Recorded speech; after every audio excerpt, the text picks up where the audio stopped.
தாய் தமிழ் உறவுகளுக்கு வணக்கம். மு.க.ஸ்டாலின் பதவி பறிபோகுமா? தேர்தல் ஆணையம் நடவடிக்கை என்ற தலைப்பில் இந்த காணொளியை காண்கிறோம். மு.க.ஸ்டாலின் முதலமைச்சர் பதவி பறிபோகுமா? தேர்தல் ஆணையம் நடவடிக்கை என்ற தலைப்பில் இந்த காணொளியை காண்கிறோம். தமிழ்நாடு முதலமைச்சர் மு.க.ஸ்டாலின் தற்பொழுது தேர்தல் பிரச்சாரத்தில் தீவிரமாக உள்ளார்.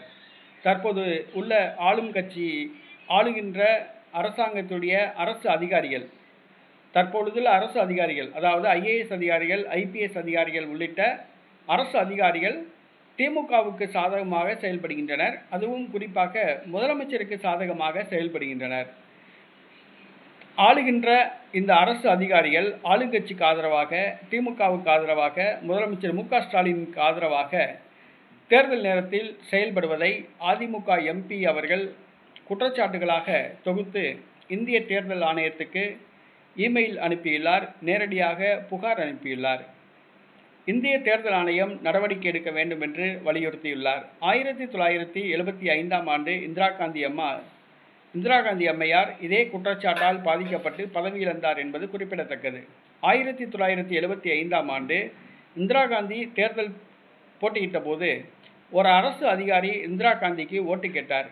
இது பதிவு செய்யப்பட்டு இந்திய தேர்தல் ஆணையத்தில் குற்றச்சாட்டாக வைக்கப்பட்டது. நீதிமன்றம் இந்திரா காந்தியின் எம்பி பதவியை பறித்தது. 6 ஆண்டுகளுக்கு தேர்தலில் நிற்க முடியாது என தீர்ப்பு வழங்கியது. அதேபோன்று தற்பொழுது மு.க.ஸ்டாலின் சிக்கலில் மாட்டியுள்ளார். அரசு அதிகாரிகள் மு.க.ஸ்டாலினுக்கும் திமுகவுக்கும் ஆதரவாக செயல்படுகின்றனர். இதனை காணொளிகளாக தொகுத்து புகாராக இந்திய தேர்தல் ஆணையத்திடம் வழங்கியுள்ளார் அதிமுக எம்பி இன்பதுரை. தேர்தல் ஆணையம் நடவடிக்கை எடுக்கும்படி வலியுறுத்தியுள்ளார்.